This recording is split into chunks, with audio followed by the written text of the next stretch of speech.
Hello and welcome to Counting the Omer 5786. Let's get right into it and say the blessing for this mitzvah. Baruch atah Adonai Eloheinu melech haolam asher kiddushanu b'mitzvotav v'tzivanu al sfirat ha'omer.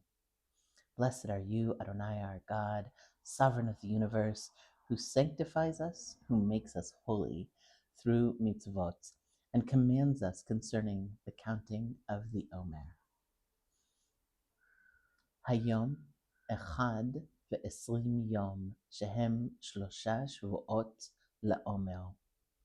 Today is day 21, which is 3 weeks of the Omer. Malchut shebetiferet viranenu. Malchut within Tiferet, and they shall sing for joy.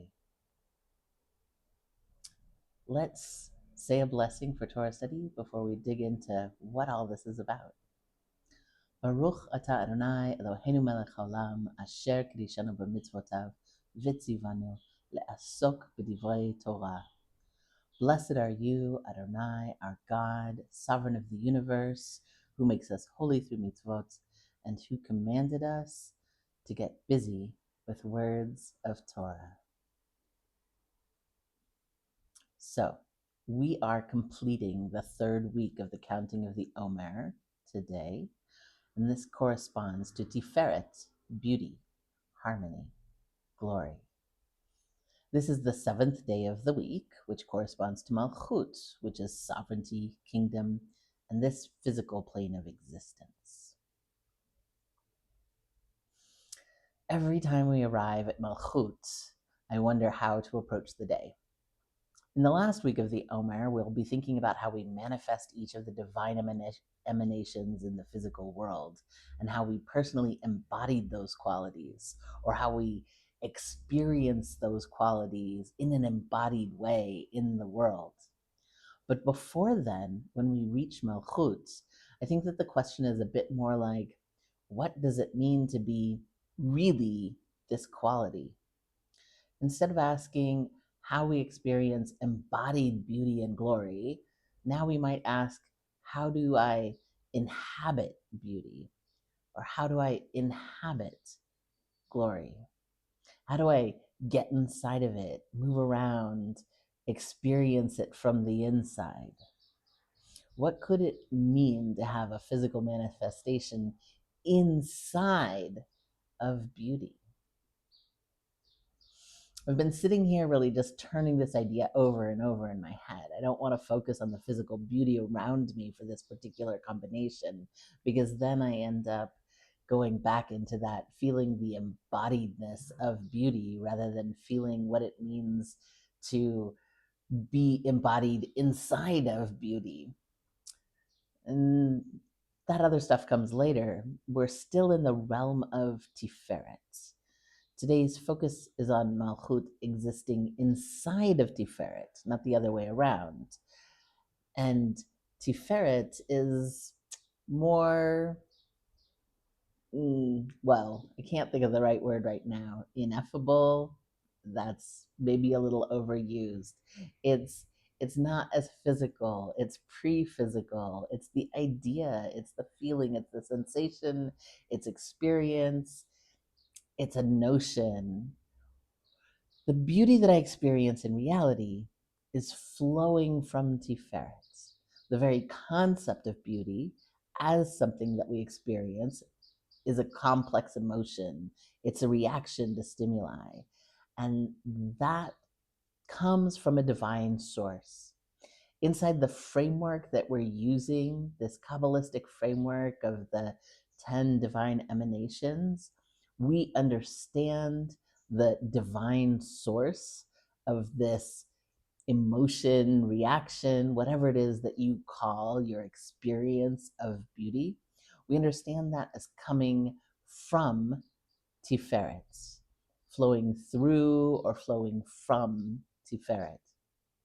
So to meditate on this, one way I can go about it is to imagine all the things that I find beautiful, or just the experience of of beauty itself, um, existing in potentia as ideas inside of Tiferet.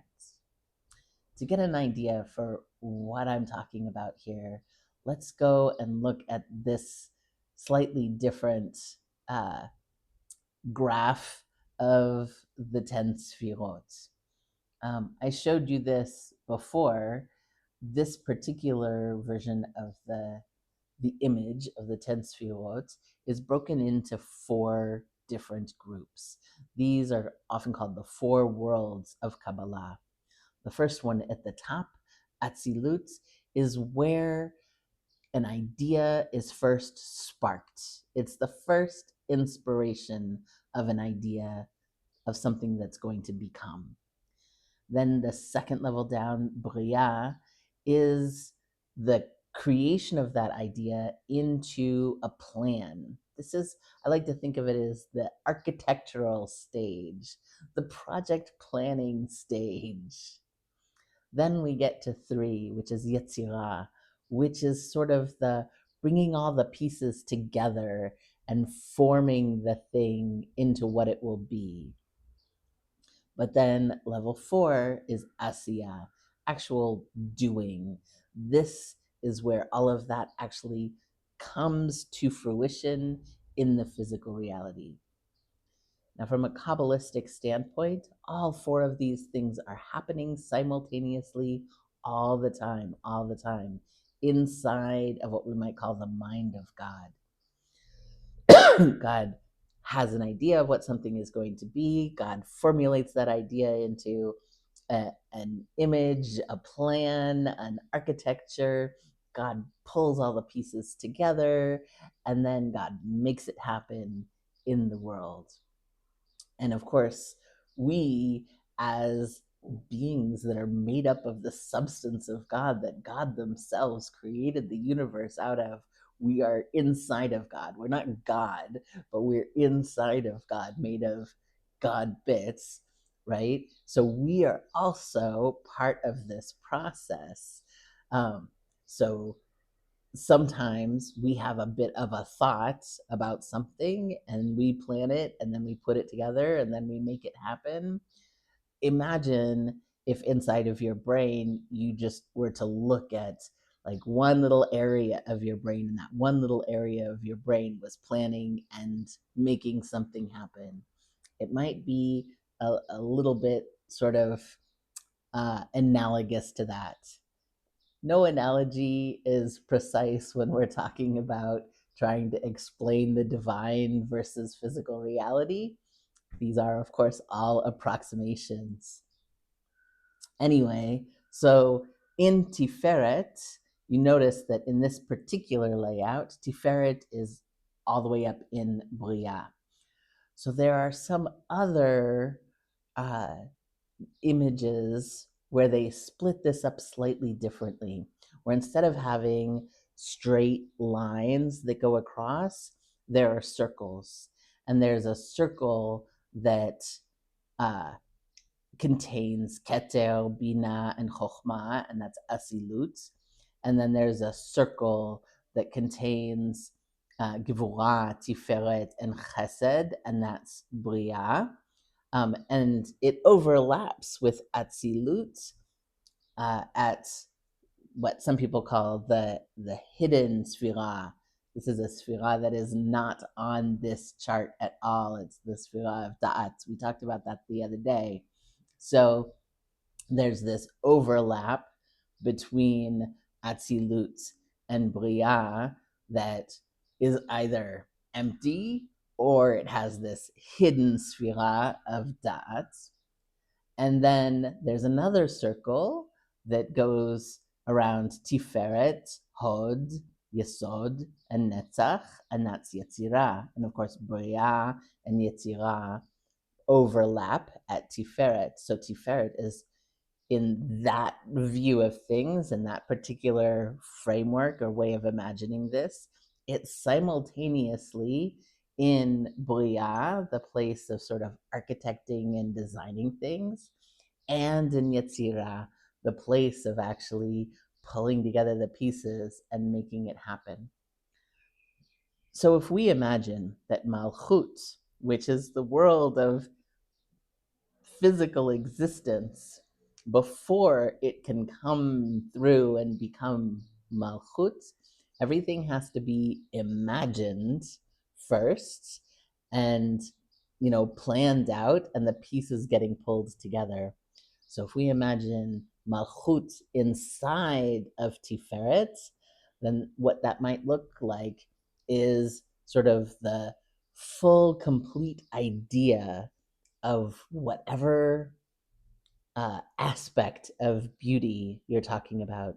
So, for instance, right now outside, it's a beautiful sunny day because I am recording this basically before the start of the 21st day here in Jerusalem, but it is already the 21st day in New Zealand because I'm about to post this.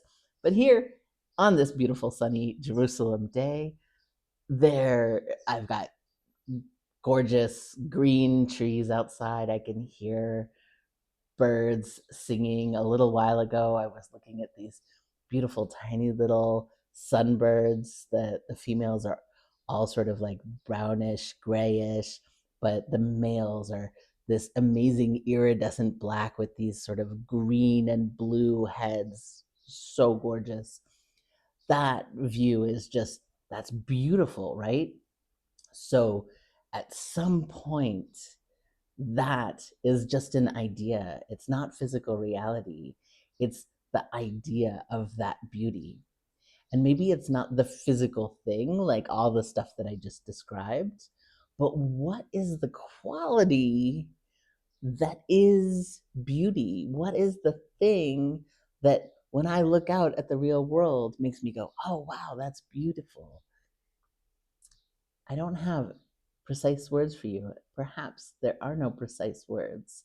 That's kind of the point of spending some time and meditating on this, because perhaps these things go beyond words or outside of the ability to express them in words. Kind of like how a flavor, I can tell you what something tastes like, but if you've never tasted it before, you don't actually know what that taste is. And perhaps when you taste that thing, you'll say, oh, yes, that was a really great description of it. But until you've actually tasted it, you don't actually know what that is. That's an example of something that's beyond words and yet is completely obvious, shared experience for all of us, right? So, in this same way, I think that beauty is one of those things that goes beyond words. I can describe all this beauty, but the experience of it has to be experienced.